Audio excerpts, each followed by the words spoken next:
All right, so the time is now 4:05. I'm going to go ahead and read this notice of recording. Please be advised that this event is being recorded and or streamed over the internet. By attending and or participating in this event, either by video conference or phone, or by agreeing to be interviewed at any time in connection with this event, you voluntarily consent to all recordings and to all video, audio, and or written capture of your image, voice, likeness, and written commentary, and to their release via live stream, and or through all publication, exhibition, or reproduction in any media now known or hereafter devised worldwide in perpetuity to be used for news, promotions, web or telecasts, advertising, social media, or any other purpose by the PGA or by any third party. You hereby release the PGA, its officers and employees, and all other persons from any liability connected with the taking, recording, editing, digitizing, or publication and use of the recordings and the video, audio, and or written capture of your image, etc., as set forth above. And you waive all rights to any claims for payments or royalties in connection therewith, as well as to inspect or approve any images, quotes, or recordings, irrespective of whether a fee for admission or sponsorship is charged. If you provide materials and or information in connection with this event, you represent that you own or have the right to provide to PGA all such materials and or information, and you give to PGA the right to use, store, publish such material and or information in any media worldwide in perpetuity.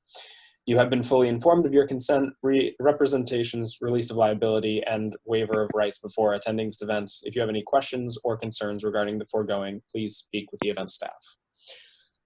So thank you all. I know that was long. I am now going to stop my screen share, so we'll be turned back over to all of our panelists. And at this point, I'd like to introduce our moderator, Sasheen Artis. Sasheen, take it away. I will be here, but I'm going to turn off my camera.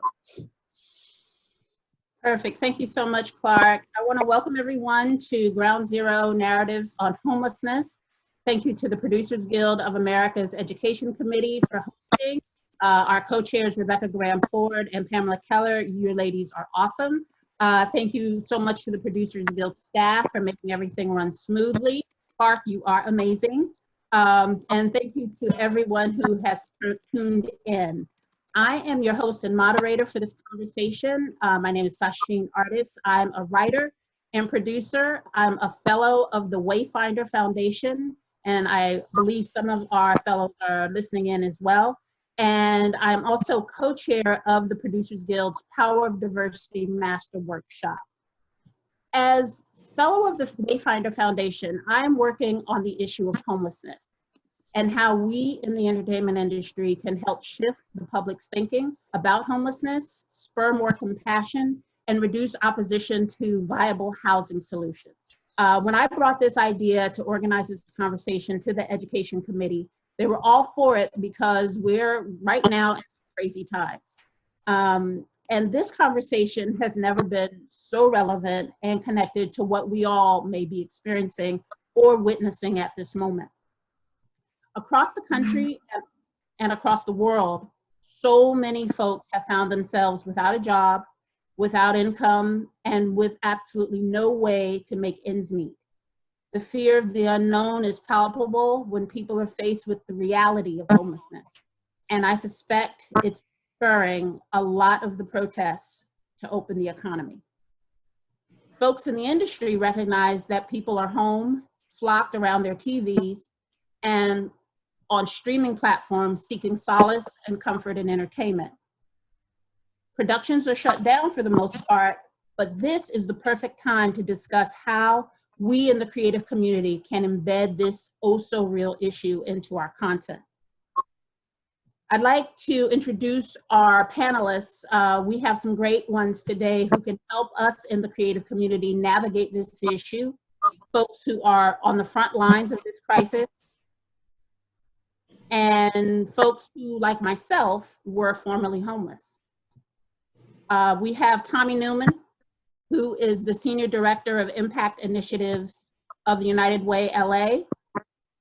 Kate Folb, Director of Hollywood Health and Society, University of Southern California's Norman Lear Center.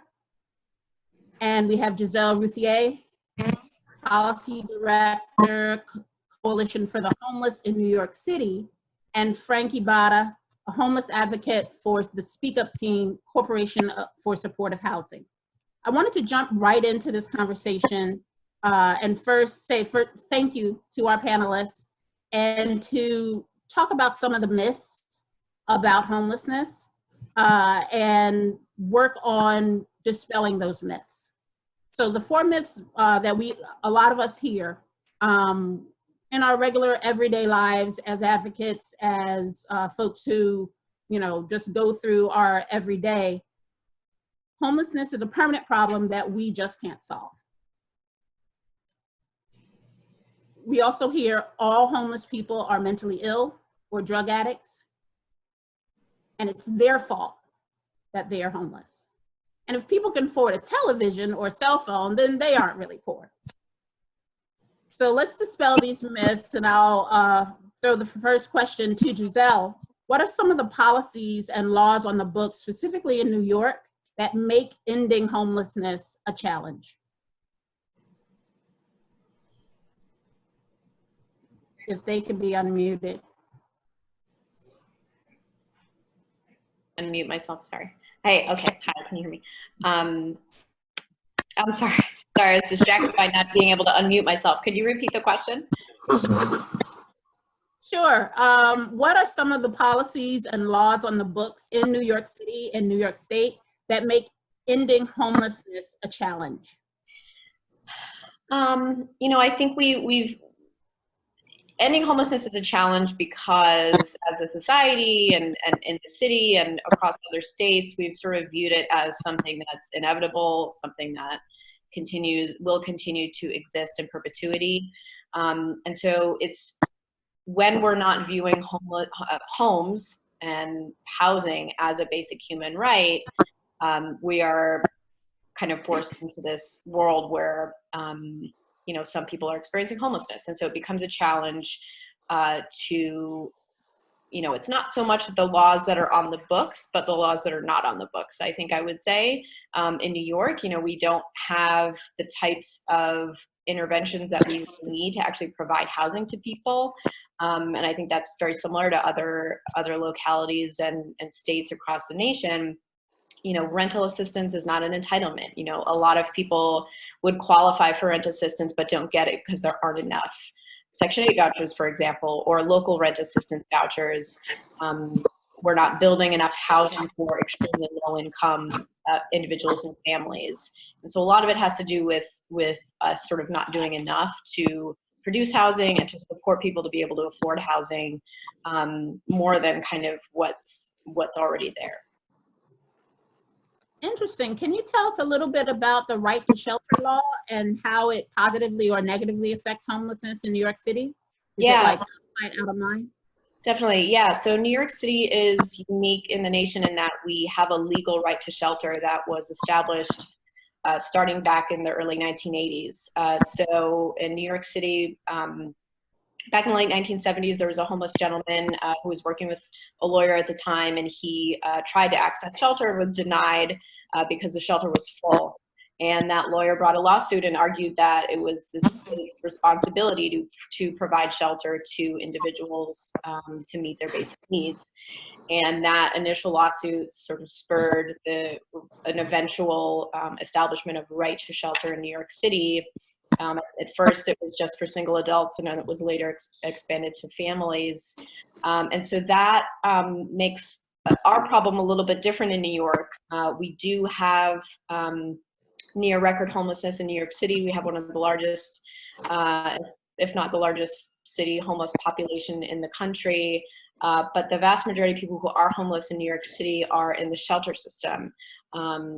There are still thousands of people that do sleep on the streets and struggle to survive on the streets because they might feel unsafe in a shelter for a variety of very legitimate reasons. But still, the majority of people who are homeless are not so visible to everybody. And so when you are riding the subway with many people, there could be a mom and her kid there who are homeless and living in a shelter, and you wouldn't necessarily know that. So, it does move things out of the public consciousness a little bit, but at the same time, it does provide a basic safety net in the way that we actually at least have basic shelter for people, and we're not dealing with, you know, some of the tent cities and people living in cars and parking lots that some other regions in the country are dealing with. Awesome. Tommy, I would love for you to talk a little bit about LA, particularly. I know almost 60,000 men, women, and children are homeless on any given day here. And how is the United Way working to end homelessness, specifically in Los Angeles? Well, I appreciate it, and I appreciate you guys making the space for this conversation today. It's critically important. So United Way has been working on ending homelessness in LA for about a decade, but the first 8 years of that work was much more behind the scenes and trying to build the capacity of our homelessness response system to be able to address the challenge at the scale that needed to be for decades. I mean, we've had homelessness, Skid Row has existed since the 1930s in Los Angeles. And for decades, it was about 80 different nonprofits across the county, each working in their own silo, not coordinating their work together in any way. And so you could be on a list in Santa Monica, and a list in Pomona, and a list in Long Beach. And so what we started to do as an organization, the United Way, was to try to build a stronger system with shared information and shared data so that we could actually start to have a realistic picture of the number of people that we needed to help and the amount of resources we needed. We didn't know any of those things. The first homeless count wasn't until 2006. We didn't even attempt to count the number of people experiencing homelessness in LA County until 2006, which is shocking. And so in the ensuing 8-ish years, we have been able to build that system, which is incredibly helpful, especially in moments like this, because somebody asked the question, you know, a couple of weeks back, how many people are especially vulnerable to the virus right now?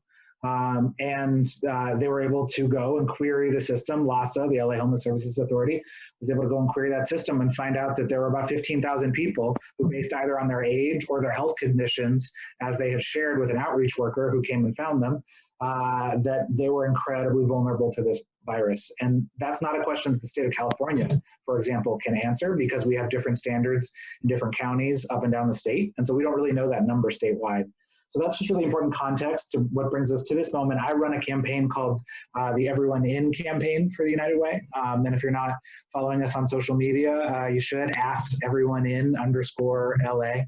And it's intended to really sort of build the public and political will that we need to pay for, support, stick with the solutions that we know work to end homelessness, which is housing. I think, you know, you asked about myths in the beginning. Two of the biggest myths, I think, are that people want to live outside. I don't think anybody, when they're 10 years old, says, someday I hope to have no stable home and to live outside. I think that there can be a long chain of events that comes to that place, and then human beings are always going to try to survive in whatever circumstance they're in. So I think that's a big myth. I think that's a myth that we tell ourselves as we drive around. In LA County's case, unlike New York, 75% of the people experiencing homelessness live outside because we have never invested in a shelter system or enough housing that people can afford to create an alternate option. But I think as we drive around LA or as we walk around LA, even subconsciously, sometimes we tell ourselves that, oh, that person must want to be living outside, because if they didn't want to, then they wouldn't be, right? And if we acknowledge the truth, which is that person probably does not want to be, they might be in crisis right now and might not be able to fully articulate how they're feeling. But if we were to say that, it would be really hard to keep driving by or keep walking by over and over again. And then the second myth, and the one that we're really working to confront through the campaign that I run, which is sort of full-throated public education campaign, community organizing campaign, is that our housing crisis is driving our homelessness crisis. When making a minimum wage comes nowhere close to what it costs to rent an average apartment in LA County, it's no surprise that it's, 60,000 people on any given night, but we estimate somewhere between 120 and 150,000 people experiencing homelessness over the course of the year. And there are 600,000 people in LA County who spend 90% of their income on housing.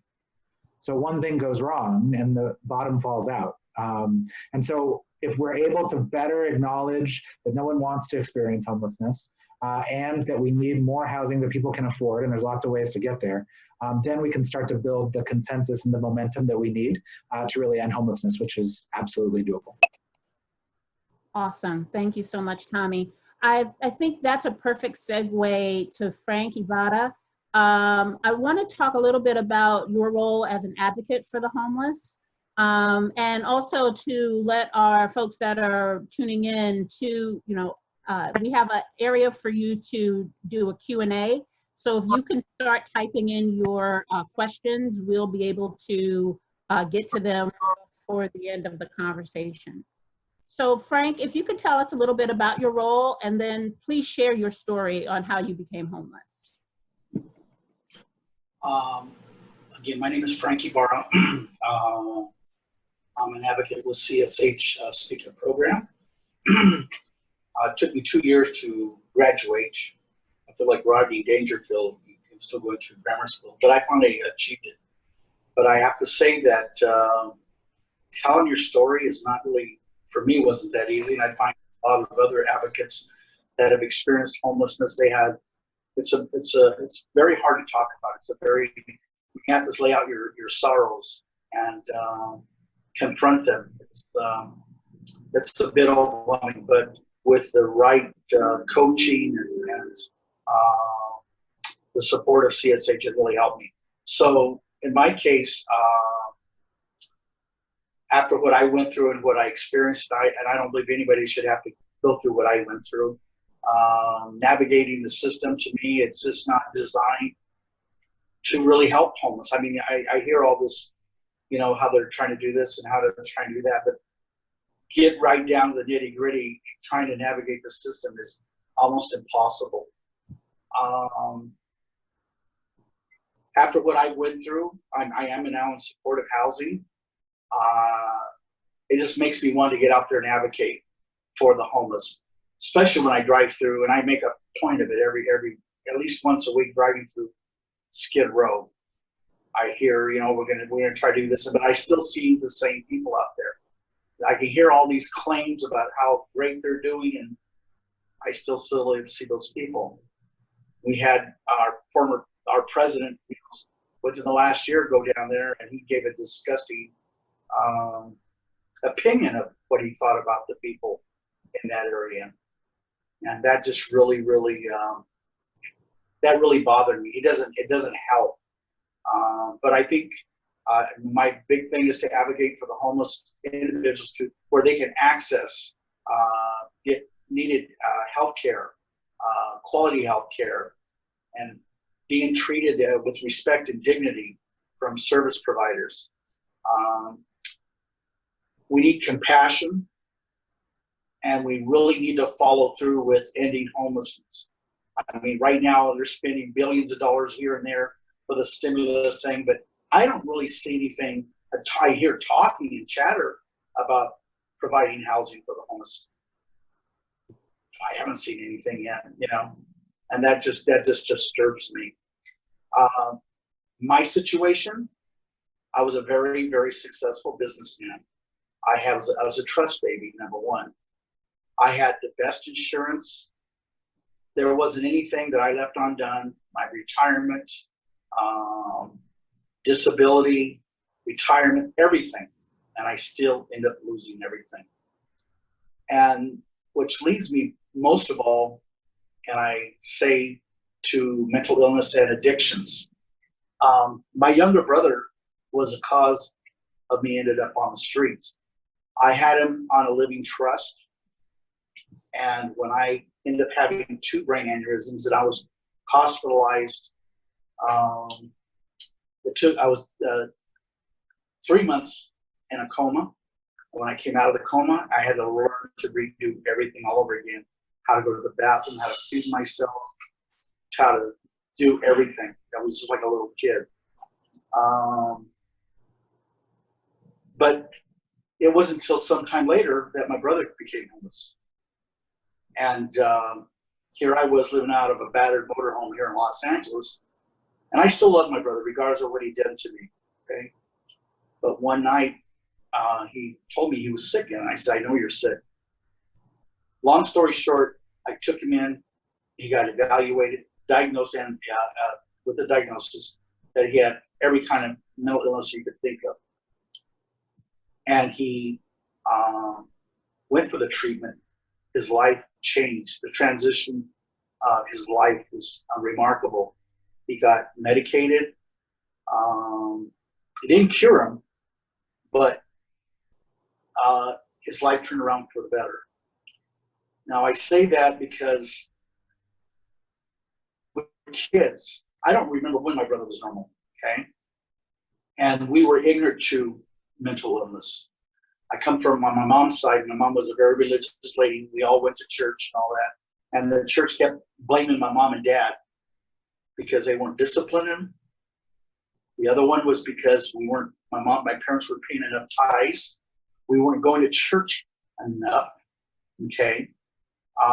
And that my brother was demonic. That doesn't help anybody. Well, there again, once my brother was diagnosed, his life changed. Now, my brother in his right mind would never hurt a soul. He would never say a bad word to anybody. Okay, he would never go out to get at you. But when he was going through his psychosis, you were a monster. You were out to get him. You were stealing from him. He did all these terrible things of you or anybody else. Like I said, he wouldn't do he wouldn't be mean to you at all. But the voices in the mind would. And that's where I came in. I ended up losing everything.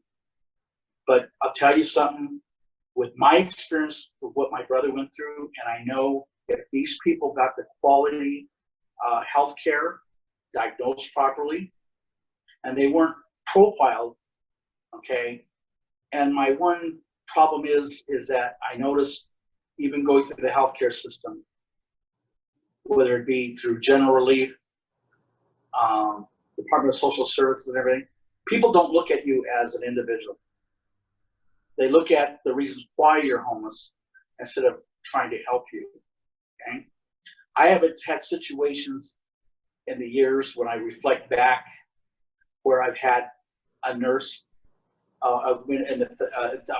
where you register in to go for your care, actually let's blow a gasket because you asked how much longer do I have to wait? My appointment was at 8:30 and it's now past noon. And you ask a simple question, every 15 minutes you keep telling me we're going to bring you in, and I'm just wanting to find out. Well, we'll call you when we call you. And the rudeness. And at one point in time, I had even overheard another person that was homeless go up and ask, how much longer do I have to wait? It was very polite. Only to have the desk person say, you know what? I don't understand. We're very professional. We care about our patients. But yet you guys come in here, you guys are very, very rude. Not only that, but we as professionals, providers, 20% of our check goes for state and federal taxes to pay for your health care. Okay? And then the gentleman jumped in and says, you know what? But even at McDonald's at that time, the minimum wage is $10 an hour. They pay $10 an hour, and they even school their employees to always have a smile on your face. And the clerk looked back at him, and I looked at her, and she says, I agree with you 100%. They go there for goods and service, and they pay the money. You guys don't pay a damn penny. You get free medical. And yet you come here and you're very demanding, okay, and you guys don't pay a thing. Well, that was one incident, but you know what? Over a period of time, I'm 64 years of age now. I'm old enough to know the difference, okay, when you're being stigmatized, okay? And when you go through those sorts of things, it really hurts. It doesn't help. So I think the whole system has to be reschooled into being maybe a sensitivity training right across the board, whether it be housing, you name it, it has to be done. okay? Because until the people understand what mental illness and let's say dual diagnosis with alcohol and mental illness, they don't understand. I didn't understand. Once I understood where my brother was coming from, it made my life a lot easier. It didn't change the fact that it wiped me out financially and almost killed me. But I think we have to open our hearts. We have to open our minds, because the underlying problem is an illness. When I go and I see homeless people screaming on the corner, doing very bizarre things, like with my brother. To me, when I look back, mental illness and addiction is a very, very evil and demonic disease. Okay, but with the right diagnosis and quality treatment, people that really give a damn about those people, their lives can change dramatically. And that's why I can't go without trying to stand up. I'm not going to let my brother's death go. In fact, the one we're talking about, my brother just died in May. I buried my brother. And what he ended up doing after he changed his life and everything, he had a lot of pain. 7 non-commuting providers at the same medical center he was never communicated with each other. They gave him 7 of the same medications, and he had what they call an accidental death. So even in death, he wasn't treated right. So no, I'm just going to say my condolences to you. But when I see that, and when I see these people, I drive through, even in this area here, I'm in the Westlake area. Yeah, you'll see homeless people just dart right out in front of you. They don't even look. It's not because they're being jerks or anything. Their mind is out there. It's a cry for help, okay? And so when you if you just drive through Skid Row, there's a ton of people screaming for help. They're not crying. They're screaming for help. And that just breaks my heart. Thank you so much, Frank. Thank you. I know it's difficult to talk about our own personal experiences with homelessness, what led us there, what got us out. And I can say just, like you, I experienced homelessness. I lived in a shelter, the Good Shepherd Center for Homeless Women, for 6 weeks. And then I lived in a hotel for about 14 months before I was able to save up enough money and get friends who helped me tremendously to be able to get an apartment. And I'm a college educated woman. I'm a professional. I'm a writer. I'm a producer. So it can happen to anyone. It can happen to anyone for any reason. And I think that's what the industry can take away from this conversation, is if you are creating shows and movies, movies like The Florida Project, or, shows like Mike and Molly or Chicago PD, there are opportunities to create characters and stories that are representative of everyday people living life and having an experience that is just unimaginable, but very real. I wanted to talk a little bit, I'm going to jump to Giselle, and I recently read some stats that 1 in every 100 babies born in New York City are brought home from the hospital to a shelter. What is that really like for families, bringing your newborn back to a shelter? And if you can just paint that picture, that would be very helpful to us. Yeah, that was, some really kind of mind-boggling data that we got a few years back, and thought, we need to get this out there. This is crazy. You wouldn't really think about it, but it's true, because actually 3/4 of individual people who are homeless in New York City are members of families. And so homelessness impacts families at a very great level. And the vast majority of people who are homeless, a lot of young parents, young moms with children, and a lot of younger children within those families. And There was actually a New York Times piece, I think a year or so ago, where a reporter followed a mom and her partner, and while they were pregnant and while they gave birth to their baby, and brought that baby back to the shelter with them. And it was a wonderful portrait of how challenging it was for them to kind of be able to navigate healthcare and prenatal care while you're dealing with the trauma of homelessness, while you're dealing with trying to figure out where you're going to live and figure out your income source and figuring out how to get out of the shelter system, while also going to required appointments and the whole kind of bureaucracy of the public assistance system, making things really challenging. So it's a heartbreaking statistic also, because, you know, we know how critical for human development those early years are, those early months, those early years. And, you know, when a child is living in a homeless shelter, there's a lot of stress. You know, the parents are stressed, the kids are stressed, and that can have an impact on how how children are developing and how they're understanding their environment. So it's something to consider, and especially as part of the larger conversation of talking about who is homeless.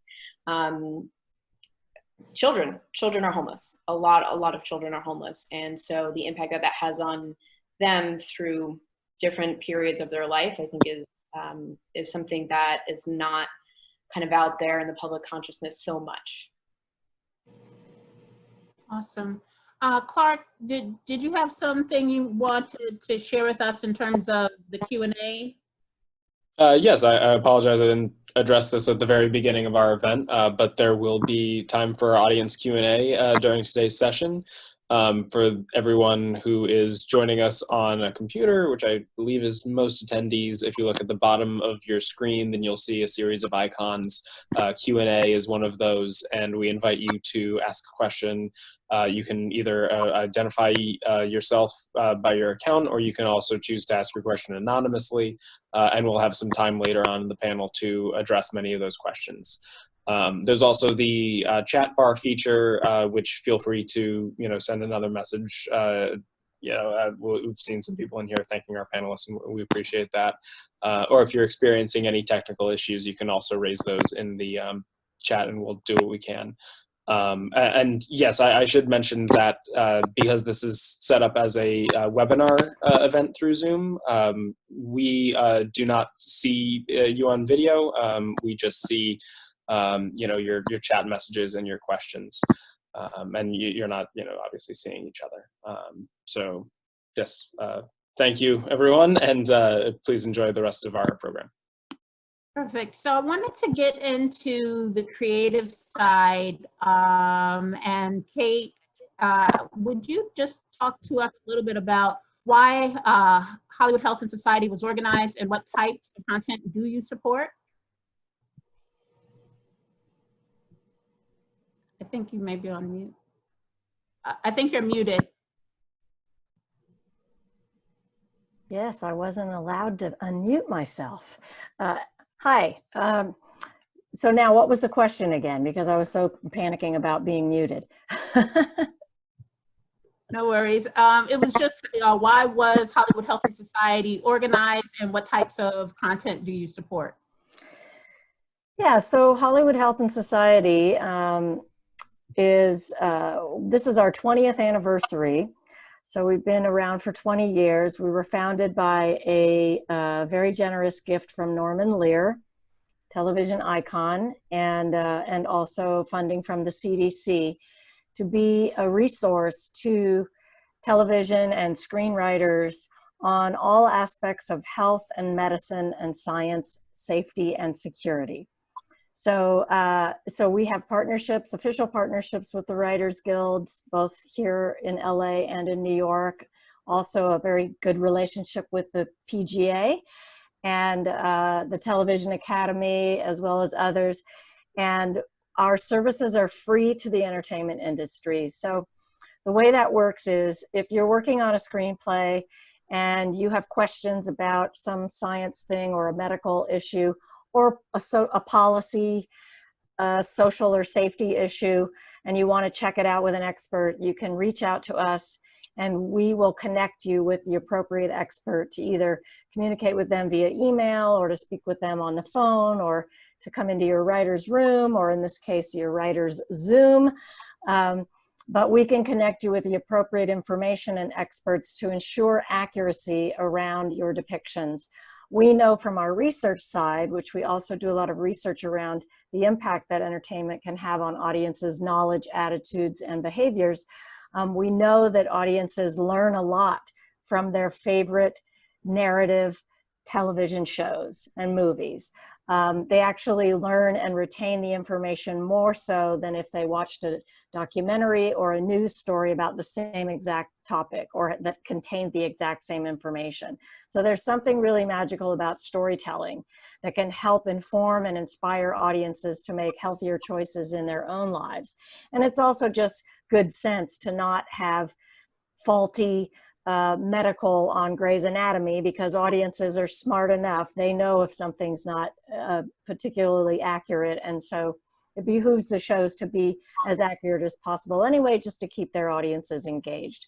But so we are a free resource to ensure that accuracy. And then we also, in addition to being reactive to anything that you're already writing about, we also are proactive in that we offer panel discussions, screenings, other kinds of information and outreach to the entertainment industry to inform and maybe inspire you to consider writing about a topic that maybe you haven't written about before, or maybe there's some new policy or there's some new developments or new treatments or whatever that's come up that we want to make sure writers and content creators are aware of, so that they might want to include that in their storylines. We take our mission from the great Norman Lear, who used his platform in entertainment for many things, one of which was to take the sitcom and turn it upside down and on its head, and really address issues that were really relevant to families and not just stories about, oh dear, the boss is coming to dinner and the wife has burned the roast, which is kind of what they were before his shows hit the airwaves. And so, and then he also used his platform in entertainment and storytelling to really challenge social norms like racism, the Vietnam War. He also addressed things like breast cancer and all kinds of topics that he used to challenge audiences through storytelling and through entertainment. And so that's why we exist, is to help writers who care about challenging the status quo or addressing topics that haven't been talked about on television and in film before. We can be here to be a support system to them and helping them get those stories right. That's awesome. Kate, I wanted to stay with you for a little bit and ask, as homelessness may look different in each state, we see the difference in the distinction between New York and LA. How specifically would Hollywood Health and Society approach providing information to writers and producers to ensure that content is authentic to that particular setting? Yeah, well, we take we pay a lot of attention to that. And the first thing, of course, we want to know is, where's your show set? You know, because we'll have even health laws are different. You know, people will call us about doing a storyline on abortion, and the first thing we have to say is, wait a minute, where's your show set? Because policy and access is going to be very different from state to state. So that's one of the first things we do. And then we make sure that we connect those writers or producers, showrunners, whomever it is, with experts in that location that have expertise in the policy of that state, even that county, that city, whatever it happens to be. So we want to be sure, again, and this is in the interest of authenticity, because again, authenticity is going to really resonate the most with audiences. So if we want to make a difference in terms of homelessness, for example, we don't want to depict a homeless person in Seattle based on a homeless person in Los Angeles, you know. So we definitely need to connect you with the person that would have the most authentic connection to what it is you're trying to depict. So that's something that we take on, and that's kind of the burden that we like to lift from content creators so that you don't have to be Googling and searching for the right organization or the right person, or the, that takes time away from your creative process. And we want to give you as much time to tell the most impactful creative stories as possible. And if we can take that burden off of you and find that right person for you to talk to, or that right organization to go visit, or whatever, which is another thing we do. We often take writers on site visits to locations to meet people that are living in the situations that they're interested in writing about. So yeah. That's awesome. Tommy, I would just like to ask, what are some of the cringeworthy homelessness tropes you see on television or in film that make your job that much more difficult? Yeah, I mean, I just want to echo Kate's point about how powerful storytelling, sort of non-traditional media sources for public education are in this space. It is, every study and a lot of common sense supports that. And so we work really hard to try to build those relationships, but I'll be honest and say that it's really hard. It's hard to figure out, and we're in LA, right? And we have a lot of great supporters in the entertainment community. But when you're like, hey, do you want to, work a little bit of the sort of a storyline around how expensive it is to live here, and how, two people working full time might not be able to afford living here in LA County, and how very quickly that could mean that they're living in their car with their kids, they're kind of like, not so sure. And so how we can figure out how to better lift up all of the versions of homelessness, and perhaps see what might fit in to storylines that people are working to craft, would be incredibly powerful, because the stereotypes and the myths are one of our biggest, if not the biggest, obstacles to actually solving this problem. Because when you're able to have a 20-minute conversation with somebody and explain all the factors, the light bulb goes on, and then they're like, okay, well, what do we need to do to fix it?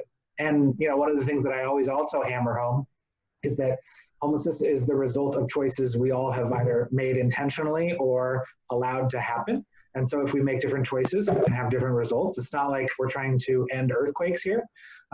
This is something that is absolutely within our control as human beings. And I think another interesting compare and contrast, and the research really supports this, so many other wealthy countries around the world figured this out a long time ago. And so we are hands down unique in the fact that we have tens of thousands of people living outside on our streets. Go to Paris, go to London, go to most large Asian cities, you're not going to find tens of thousands of people living outside. And that's not an accident. That it didn't happen on accident. That happened because they chose to invest in their mental health systems. They chose to invest in their housing systems and create enough housing that meets the needs of all types of people. So, if we can zoom out a little bit, there was even a time in this country when we did not have tens of thousands of people living outside on the streets.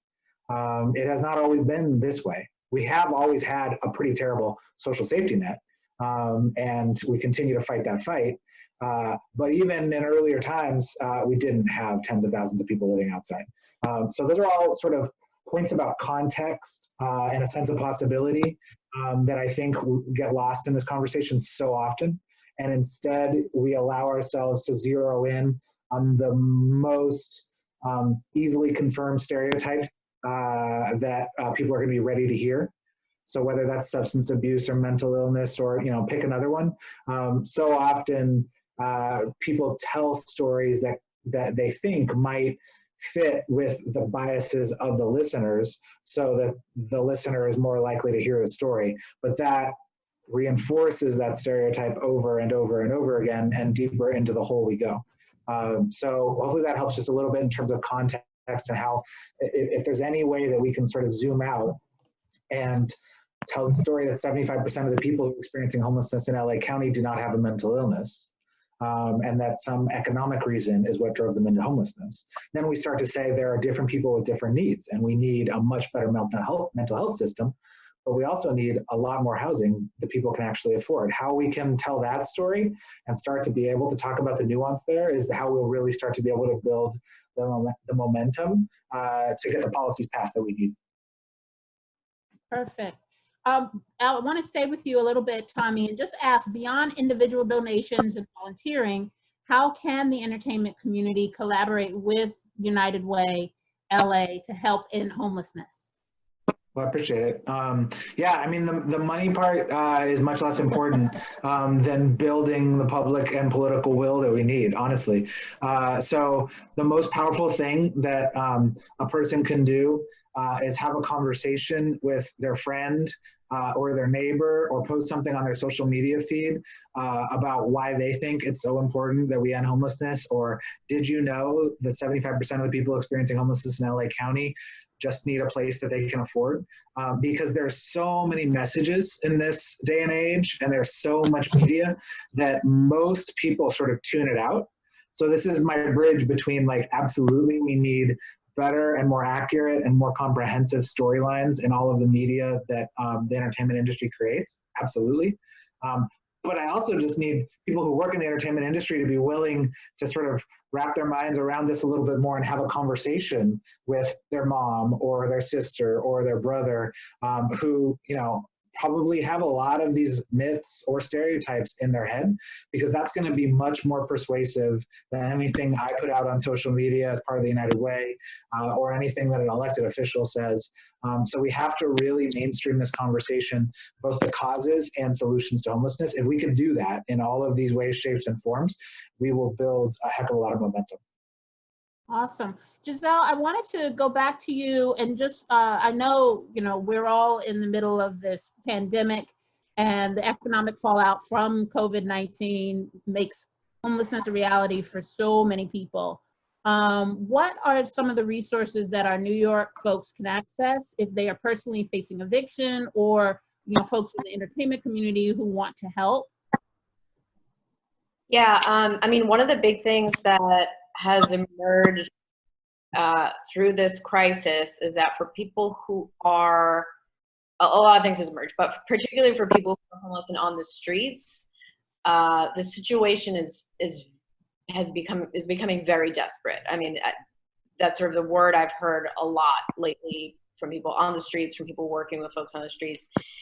And it's because right now, because so many places are closed, because people aren't outside, people have very little access at this point to food, bathrooms, showers, basic necessities to keep themselves safe and clean.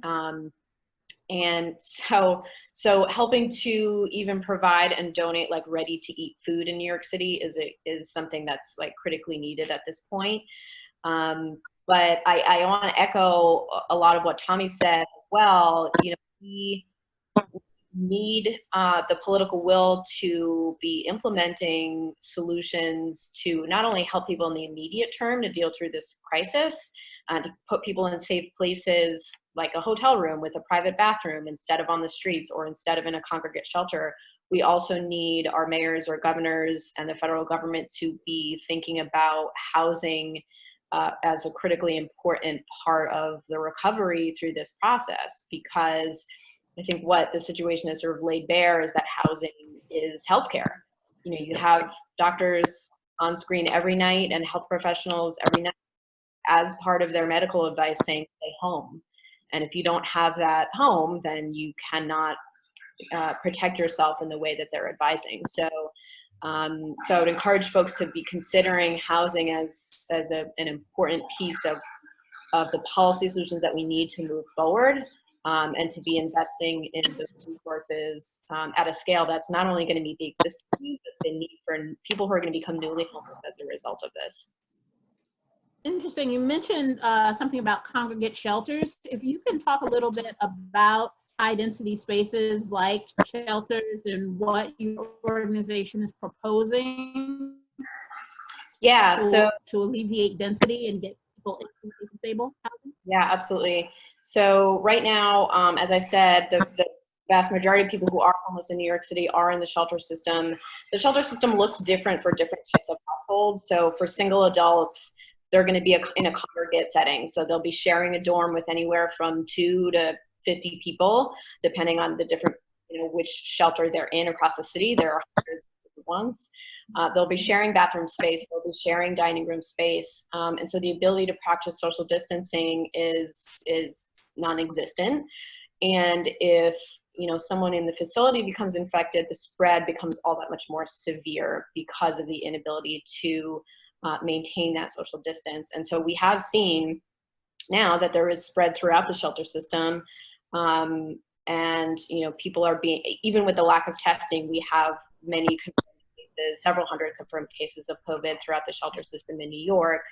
So what we have been pushing the mayor to do is to offer every single homeless person who's on the streets and people who are in congregate facilities access to these hotel rooms that are now empty throughout the city because there's no tourists coming in, access to a private room with a private bathroom, so that they have the ability in the short term to stay safe, keep themselves safe, and not be exposed in such a in the congregate shelters. So we're nowhere near that yet, and it's really disheartening to see kind of how slow the city has moved to help protect people who are homeless. And so we're continuing to advocate for that on an ongoing basis.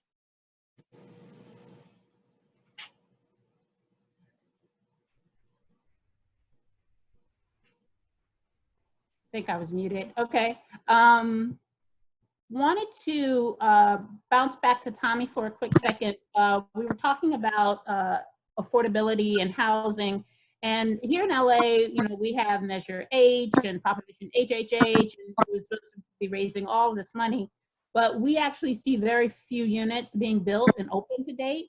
What are some of the challenges faced in getting these units built?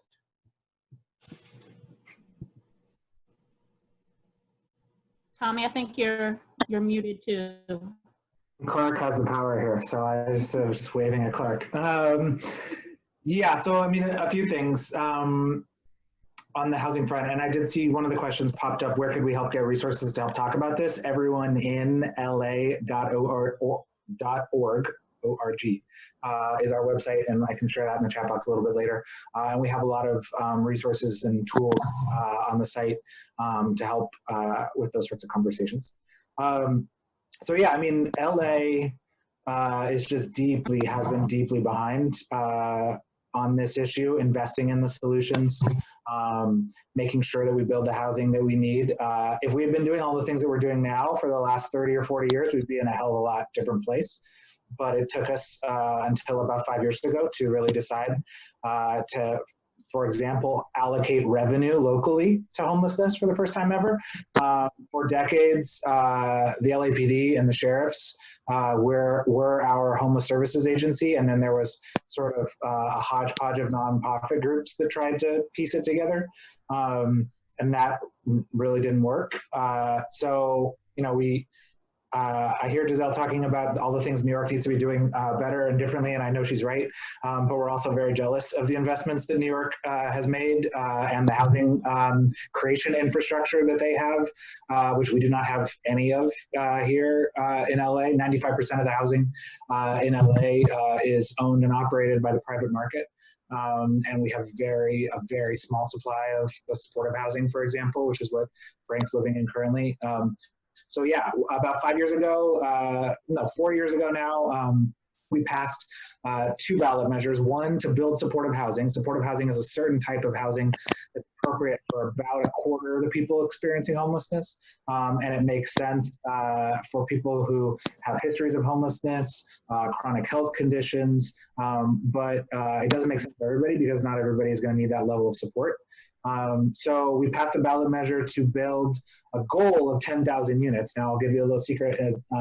Nowhere in any law does it say that the goal is 10,000 units, but through our campaign work and through our coalition work, we just kept saying it in every interview we did and on every social media post that we made. And lo and behold, every LA Times story now says that the goal is 10,000 units. So how is the city doing? So it's a good reminder that coordinated communicating and advocacy cannot sometimes be more impactful even than whatever is written in law.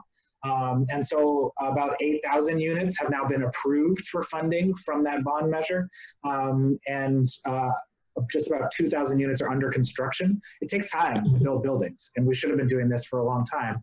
But these are buildings that will operate for at least 55 years.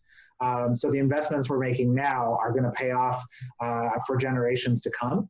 The bigger question is how we keep building the housing that we need, how we keep this pace of construction going. Because this will get us, God willing, we'll get into the 9,000s, which is pretty close to the goal that we made up. But we need 23,000 more units to supportive housing based on the number of people who are experiencing homelessness out there. So how do we continue to generate the public and political will to invest in that type of housing, which the market will never build? It's not a moneymaker. It's not a moneymaker to have case managers in buildings and people who have disabilities. And so that's why we've let them down for decades because there was no incentive for the private market to solve it, and we couldn't get government to invest in those solutions. So I'm proud that we are finally starting to invest in those. And I think Frank's frustration is absolutely right. We have spent a lot of money, and it's not, magically solving this issue. But homelessness responds to resources. There's a reason why veteran homelessness is down 50% in this country over the last decade, is because the federal government decided to fund housing and services for veterans, which it had not done before. And so those are the sorts of stories that we should figure out how to tell. And it's always through the lens of people. So I'm not asking anybody to go write a script that's all about facts and federal policy, because that's not how human beings process information. It's through the stories of people, which is our sort of operative mode on the Everyone In campaign to humanize and localize this issue. So we don't talk about the 60,000 and we don't speak in broad general terms. We really try to tell the stories of people and their specific communities and what were the causes of their homelessness and how can we help them get out, or how did they get out of homelessness. That's how we can really build the momentum we need to keep doing what we're doing now until we get to where we need to be. Cool. And Frank, having that lived experience where you had your brain aneurysms, you were in a coma, and then when you were in the hospital, your brother, basically wiped you out in terms of your finances. What are your recommendations to us as writers and creatives when portraying homelessness? Is your story something that you think would be well portrayed in TV or film? Yes, I like most. I just want to say that before I became homeless, I was one who also thought that the homeless brought whatever they brought, this miserable life they had upon themselves. I just want to say that so bad. Yes, I do believe that the media has portrays oftentimes homelessness as dangerous and crazy, and just it doesn't look good for the homeless people. Because it's very important to understand how popular the media depicts mental health conditions. We've already got those stigmas where, when we're growing up, and they're instilled by social norms or whatever we might want to call it. But on the other hand, I think when I was homeless, what made me even feel worse was during the holidays.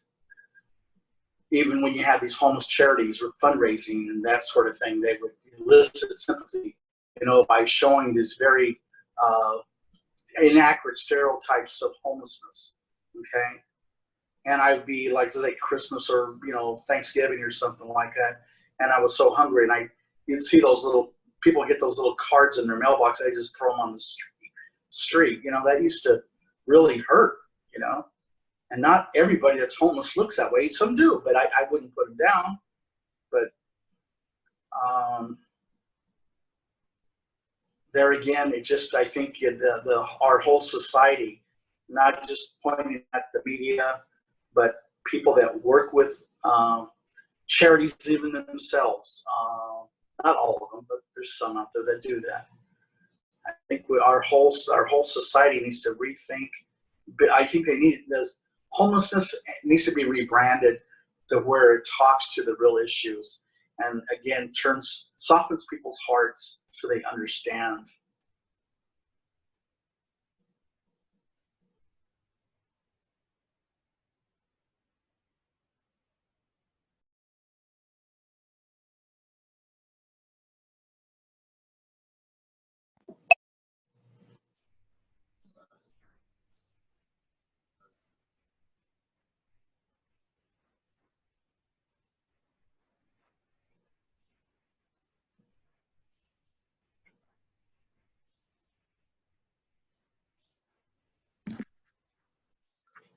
We might have lost Sasheen briefly, but she's back. I ended up back and no one was there. It's kind of weird. I wanted to actually open this up to our Q&A. And Clark, I don't know if you are still available. I'm hoping you are. Yep, I'm still here. Okay, perfect. If we can just start with the questions that have been posted in the Q&A, that would be great. Sure. So Matt Johnson asks, do any studios in Los Angeles have jobs in the industry? Kate. Kate. I didn't know about this either, Kate. I'm excited for you to share more. Yeah, well, I don't quote me because I'm not quite sure about it, but there's an organization called Streetlights Production Assistant Program, and they, I think they have offices on Raleigh Studios, but they are a program that takes people who have had some kind of barrier to getting a career or getting a start in life, whether it's prior incarceration or they didn't graduate from high school, or and for this matter, homelessness may be part of it. But they give them like 3 months of really intensive training on production. They have to learn where all the studios are, and they have to know, you know, what a grip does and all the rest of it. And then once they graduate from that program, the Streetlights gets them placed as production assistants on productions, some on commercials or music videos or TV shows. And I know there are some, you know, the program's been around for a while now. The woman who started it soon after the LA riots, where she felt there was such disparity in this one town that's so supported by the entertainment industry. And anyway, there are people that have been through the program that are now associate producers and producers on shows. So I don't know what the criteria is in terms of how to get into the program. I do know one thing, and that is that you have to have a car, because a lot of production assistant work is driving around town, you know, picking things up and doing that sort of thing. But definitely check it out. It's called Streetlights Production Assistant Program, and they're right in Hollywood. They used to be on Raleigh Studios, and they may still be there. Perfect. Let's take the second question about teen homelessness. Yeah, so this question reads, can you please talk about how homelessness affects teenagers and the best ways to communicate with and support homeless and at-risk youth? Giselle, are you interested in that? Oh, it's a battle between Giselle and Clark. Thank you. Yeah, I mean, I think probably the best way to approach that would be, you know, wherever you are, to reach out to whatever the local, you know, local organizations that serve homeless youth. I mean, teenagers can experience homelessness in different ways. So some might be unaccompanied homeless youth who, you know, have left their home or been kicked out of their home and are experiencing homelessness on their own, and others may be experiencing homelessness with their family, living in a shelter, living in a car. So it sort of depends on, you know, what's happening in that individual youth's circumstances. But I would definitely recommend reaching out to, you know, organizations that work specifically with homeless youth. We have a few here in New York City. Ali Forney Center, Covenant House, Coalition for Homeless Youth, they're really great at getting information out and advocating on behalf of their clients. Yeah, I mean, and in LA, it's the same. There's some really great organizations across the county. Safe Place for Youth in Venice does really great work. Here's another, you know, storyline, perhaps. The pipeline from the foster system to homelessness is almost a straight shot in LA County and really across the country.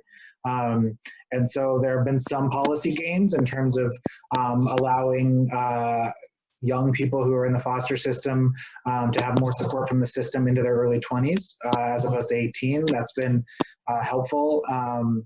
But by no means are we in a strong place. And so really looking at what that foster system needs to do better and what the life is like for somebody who's in the foster system, I think is a really important and powerful story that needs to be told a lot more often, because I don't think people quite realize what that's like.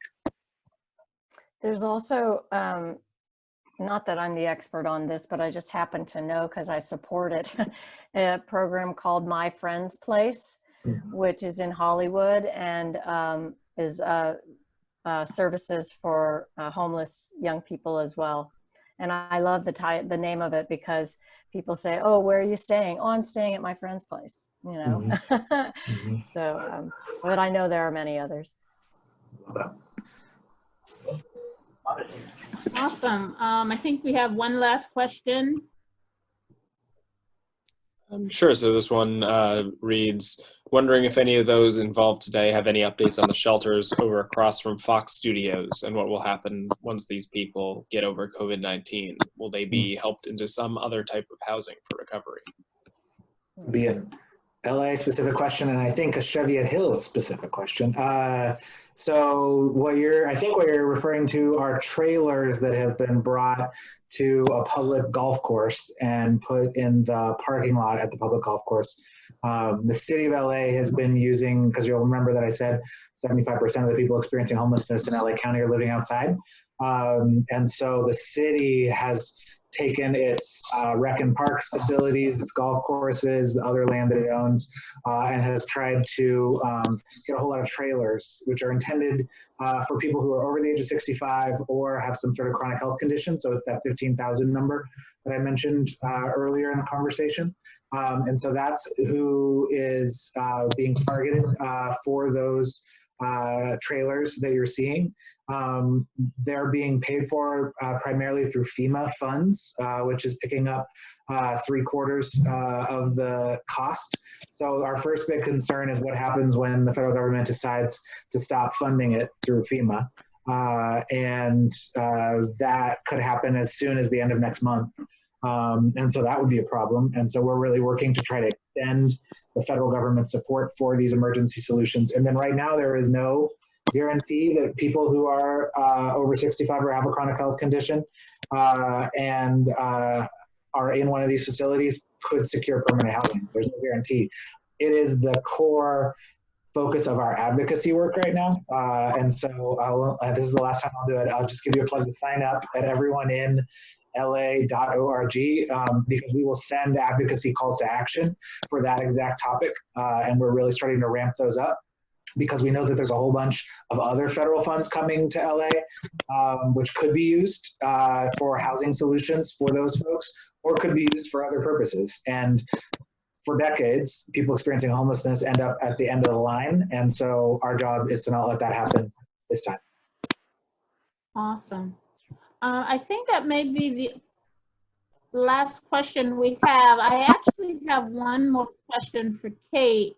Can you tell us how you measure impact and whether a show is successful when they're embedding issues or information? Yeah, well, we do a lot of different kinds of studies with media, and some of it is content analysis, where we look at what shows are already addressing certain topics, and then how are they addressing them. In fact, we're doing a series of studies right now funded by the Bill and Melinda Gates Foundation on poverty, and on how we're looking at kind of a macro level of how poverty is depicted in entertainment and what sorts of mindsets are depicted around that. Like, is it the bootstraps, poverty is your fault, or anybody can pull themselves up by their bootstraps and make it in the US, so if you're poor you must be doing something wrong. What are the messages that we're getting?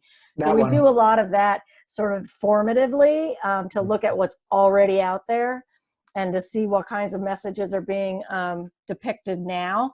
And I'm so anxious to get that research. We're in the process of those studies right now, so I'm super anxious to hear what they come up with. But in terms of impact on a storyline, let's say that we've worked on with the writers and the show, we often collaborate with the show. So we'll have the script ahead of time, and we can design our survey based on the information that's presented in the script. And we'll do a pre and post survey. So we'll survey audiences before that episode airs on their knowledge, attitudes, and even behaviors around, let's say, homelessness. And then we'll let the episode air and a couple of weeks go by, and then we'll survey that same audience again to see if their knowledge levels have changed or their attitudes have shifted. And in some cases, depending on what the topic is, if their behavior has changed. And we do this, it's so, the internet, if we ever lose the internet with everything else that's going out these days, we're really in trouble, because the internet has made it so much easier to do research rather than having to knock on doors and fill out surveys or grab people in the grocery store. You know, we can put surveys out online and people can fill them out. So we do these online surveys, and we get huge audiences. We'll get 5,000 or 10,000 people, depending on what the subject is and what the show is that we're looking for. And we'll advertise with the show, with the show's social media and all of that, so we get viewers of that show. And we'll do a whole like I said, a pre-survey and then a post-survey, and compare knowledge gains and attitude shifts. And we find over and over again, that, and I'll give you an example. It's not on homelessness, but we did a study a couple of years ago. This was right around the time that Caitlyn Jenner came out with her transition story. And it was before that, actually. It was before Caitlyn Jenner.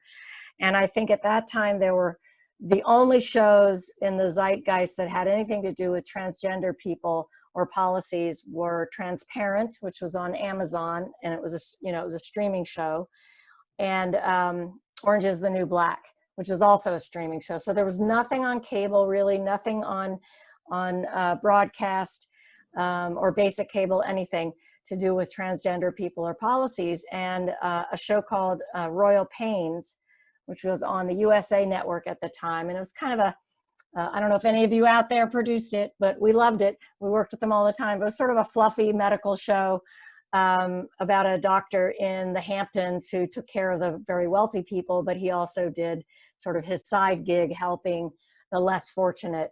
And they came to us because they were going to do a storyline on a transgender teen. And so we worked with them on the storyline, and there were some health things as well as just they wanted to be very respectful and clear about her transition and what kind of medication she'd be taking and so on and so forth. And so we thought, wow, this is a great episode to do a research study on, because there hasn't been any storylines like this out there, especially on a network like USA, which it has a pretty broad range of viewership. It's not an ideological niche network. So we knew people from all different sides of the ideological spectrum watched the show. And so anyway, we did the episode. We did a pre and post survey of viewers. And we also learned about, their ideologies and their points of view on certain topics. In the middle of our study, Caitlyn Jenner announced her transition. And so there were a ton of news stories and interviews with her about that.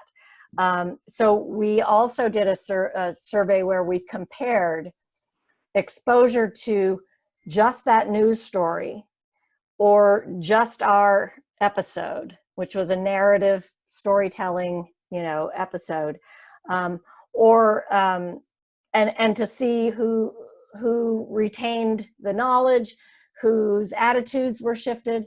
And we found that people who watched, that were exposed to our episode, were so much more inclined, their attitudes actually shifted from, if they were conservative in their attitudes toward people and policies around transgender, they softened considerably.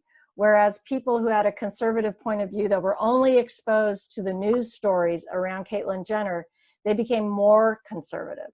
They became more rigid in their attitudes. So for us, that tells us that's, again, storytelling, where you identify with a character, you learn that they're a whole person, that they have a family, that they have all kinds of other things in their lives besides their, their transition in this case. And you begin to identify with them as a human being, that your attitude can shift, your knowledge, of course, their knowledge around sort of the health implications of taking hormones and all the rest of it. We gauged all of that as well. But it was really interesting to see how just this one little episode, I mean, it was just a 40-minute, hour-long show. And that show was sort of an A and B story type format. And I think it was the B storyline. It wasn't even the A storyline. And still, it had such an impact on people, just bringing them a little closer to understanding that transgender people are people, and they're complicated and they're lovable and all the rest of it. So, so we know this works. So those of you out there, producers out there, and it doesn't take away from entertainment value. I mean, that show was very, very popular and was on for 5 or 6 seasons. It doesn't you don't have to sacrifice entertainment value to integrate some of this really genuine, important information. Brilliant. And I think that's how we should leave this. I mean, I don't see any other Q&A questions, but I would love for Giselle to please just share with the team and everyone listening your website and how we can get more information about issues of homelessness specifically in New York. Yes, coalitionforthehomeless.org. I actually put it in the answer in the Q&A section. A lot of information about just the history of homelessness in New York, what's happening now, what are the policies in this area, and a lot of information about individual stories as well. Perfect. And you have a great State of the Homeless report that you released in March that's chock full of data. Yes, we release that every year, so you can look at this year's and all the past years and see. That's really just, it's our comprehensive report on what's happening with homelessness in New York City. How many people are homeless? Who is it impacting? And what are the housing policies that we need to make a difference? Perfect. And Tommy, I know we've heard it before, but please say it again. Everyoneinla.org. Brilliant. Thank you. And then Kate, please, for Hollywood Health and Society, share your website. Yeah, it's easy. It's just Hollywood Health and Society, not an ampersand, but the word "and" written out, all one word, .org. So hollywoodhealthandsociety.org. There's tons of information there. You can learn more about us. And there's also a button to contact us if you do have an inquiry about any topic around health or safety. We're happy to help, and you can reach us that way, and we'll get right on it for you. Perfect. And then Frank, the Corporation for Supportive Housing, do you have their website? No, but Chloe, if she's on, she can give it. Chloe? I believe it's chf.org, but it is Corporation for Supportive Housing. And Frank Ybarra is part of the Speak Up team, and they have a whole host of folks that have experienced homelessness and can share their stories. You got my name somewhat wrong. Oh, I'm so sorry. It's Frank Ybarra, AKA Babyface Ybarra. Brilliant. Thank you so much. Thank you so much for everyone who's tuning in. And we just hope that you can take this information and do some amazing work. Thank you. Bye-bye. Thank you. Tommy.